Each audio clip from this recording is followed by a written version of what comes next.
All right, hello everyone. This is going to be a video going over both the how to cite and how to research pages that I had you study. This is again just a video to try and anticipate any questions, but of course, if you have any, please reach out. So we're going to start first with how to cite. So you should be looking through, you should have already looked through this right here. And I start off by saying that everything that is in here is also touched on in the how to write an essay, document, and video. That is going to be dealt with in more detail next week, but I do include it at the top of Moodle under course information and resources. So you can look at that whenever you want to.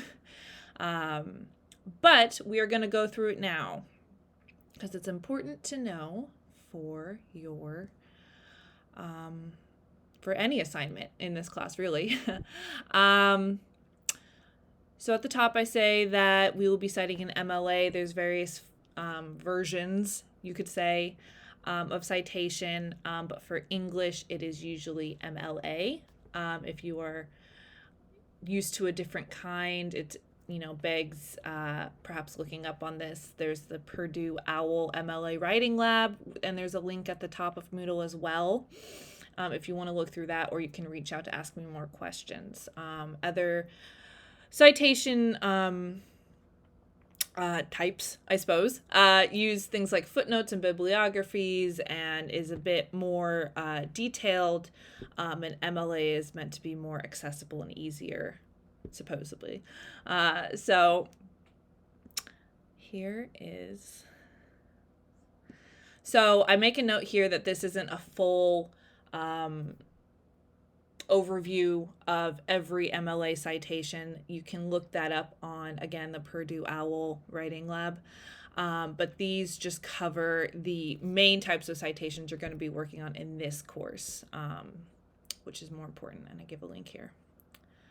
So, in text, this is very important.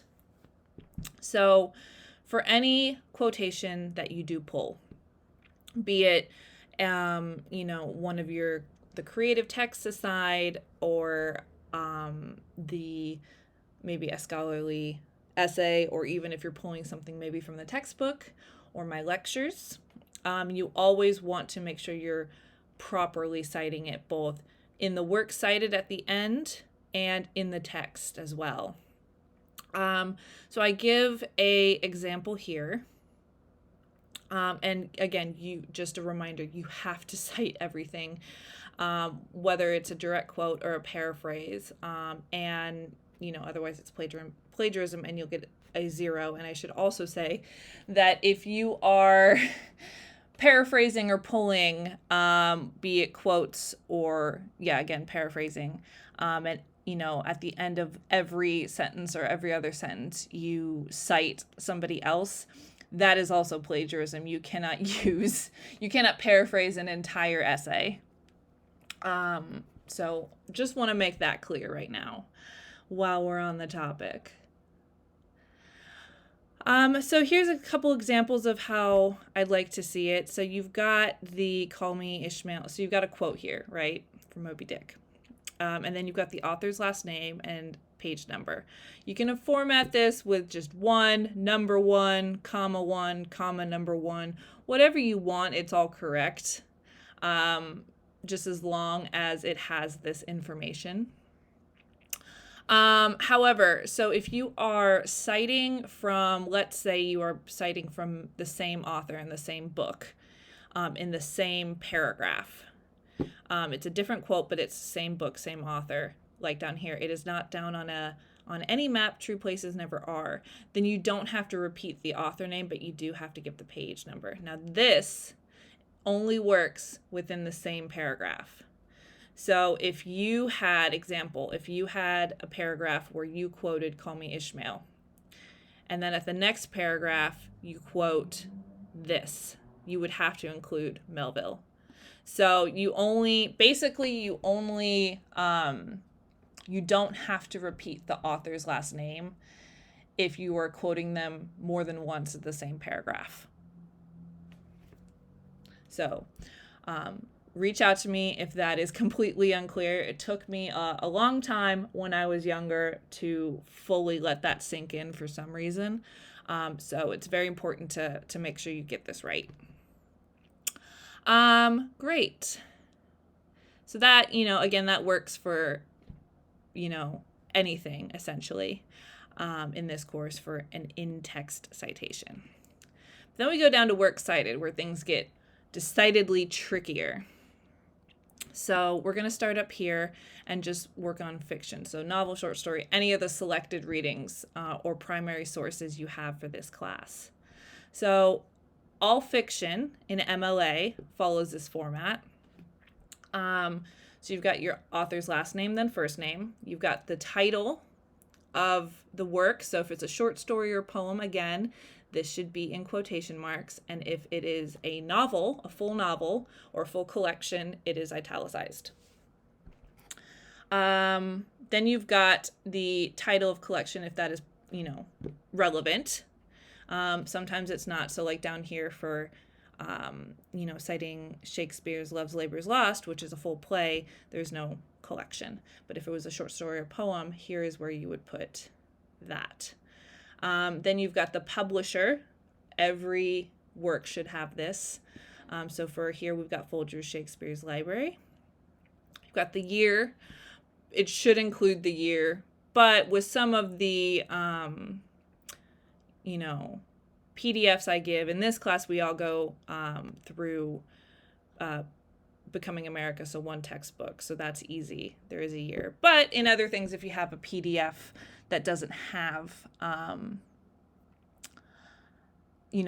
of the information, it's fine not to include it. I would say try and do a bit of a dig online if you can, because it's very easy to find any of this information out.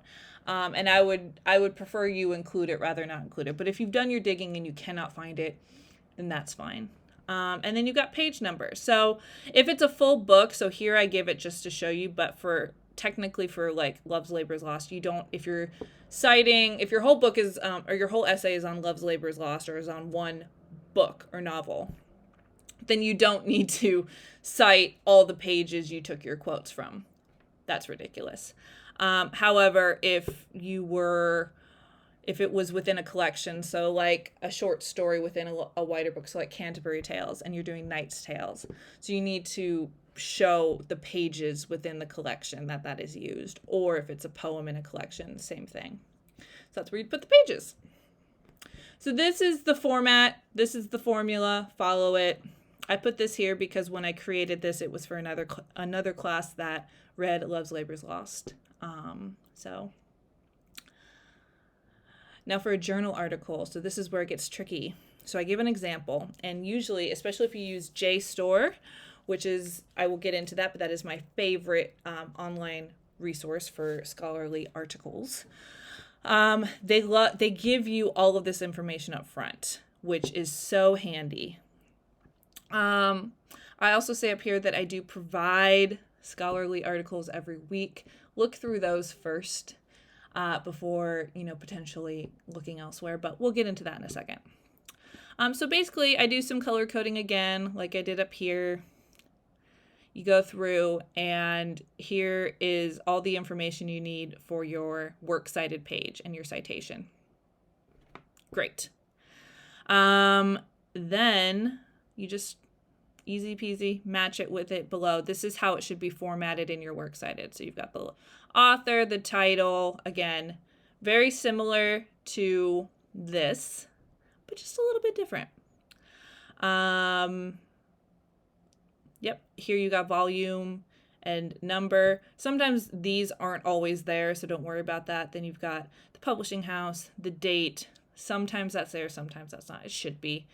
And for this, you absolutely have to give the page number because it's an article usually or something within a larger body of work. So you will need to give the page numbers there. Great. And then down here, this is just an example from a previous class. You can see that these are familiar names. But you should this is how they should look. And there's a tricky situation. So it needs to be double spaced like this. And the second, the first line has no indentation, but every line following has an indentation. Now, there's a tricky sort of hack to do this if you can't figure it out on the Word document. So if you have any issues, let me know. Also, I want to say, so down here, you don't have to do this. They can, but like they include the website. That's not really necessary anymore, but some old versions of MLA formats do ask this. For me, don't worry about putting like this or when it was accessed or anything. I don't care about that. I would rather just end with the page number for me. Great. So that's kind of a quick run through of this. Again, you'll have read it on your own, but if you have any questions, please reach out. And we're going to quickly move down to how to research. Okay, so you should have already looked through this as well. So in this class, as I say, you're going to do a relatively small amount of research. However, it is necessary. And knowing how to do this filters into every activity, not just in this class, but when you're studying English literature in general. And not just English literature, actually, too. So for this class, so research involves looking for a secondary source. This is apart from the primary source. Again, it's the creative text assigned. Generally, these are journals, articles, textbooks, dissertations, just generally speaking. What I'm going to say right off the bat, and this you should already know, but sometimes it begs to be repeated. I still see essays with Wikipedia as their secondary source, or a SparkNotes or CliffNotes or BuzzFeed or anything. That is not appropriate, obviously, but I will repeat it again. Should be fairly obvious what doesn't count. And I do give what could count in a second. But if I find anything like this, anything that's not this, it's going to be a 0. We're at university, so we have to do this properly. Great place to start is library research. I will say always start there. You've got a great resource, and I at RU, and I give some links to additional help, again, at the top of Moodle. Likewise, if your primary sources are included within a textbook, like Becoming America, for instance, yes, that would be considered a secondary source, but I'd like you to dig a little deeper. If I do see a textbook, this textbook, as part of your works cited, I'll want you to have dug a little deeper. I mean, the whole point of this is trying to do outside online research. That's not just provided to you. But okay, so then there's the question, how do I know if I'm online? How do I know if a website is scholarly? Okay. Well, first and foremost, there's a lot of tips and tricks, but I will say off the bat that if you are having trouble for any reason, please just come to me. If you see something and you're like, oh, I really like this website, really like all this information, but like, would this be acceptable before I go ahead? Oh my gosh, absolutely come out to me and I can say like, oh yeah, this looks fine. Or no, but how about you try something like this? So definitely reach out. But a few keywords. The website address, if it ends in .org, .gov, .edu, .ac.uk, which is, as you expect, in the United Kingdom, .net, or others. Here's just the general ones. Then you're probably in the right place. It usually means they've been peer reviewed and not just, can be edited by everybody, like Wikipedia or, going to SparkNotes or BuzzFeed. So any information from these websites I will absolutely consider. A .com website, which is the most common in a web address, it doesn't mean that it's unacceptable, but again, check with me before going forward. And then down here I give some trusted resources. So there's Google Scholar and Google Books, probably the easiest. You've got Microsoft Academic and all these link to it. I won't go to it now. Microsoft Academic, you've got Base and Core, and these are all open access. You can check these out. These are great. If you have any questions, if you utilize these, I would strongly encourage you to do so. Please reach out to me if you have any issues, and I will try and help as best I can. But my favorite is JSTOR. So JSTOR is kind of open access. You could definitely search and check out, maybe abstracts or openings of articles. They kind of give you a partial view, but if you want to download the article, you need to have a login or an account. And I'm not entirely sure that you will be able to access it. If you can, great, then don't worry about it. But if for some reason you can't come to me, because I have an account and I can access it, so I will just download it for you and send it back. So please reach out. And this is also where I find all of my articles that I include on Moodle every week, which I do make a note of down here. Please look through these first before you do any outside research. I'm trying to help you out here, trying to make things a bit easier for you. So definitely utilize that. Great. So that's just a quick overview on how to cite and how to research. You should, now that you have studied these and watched this video, you can now take the quiz and to test your knowledge and just to double check that all this information has fully sunk in. Great. Thanks so much, guys.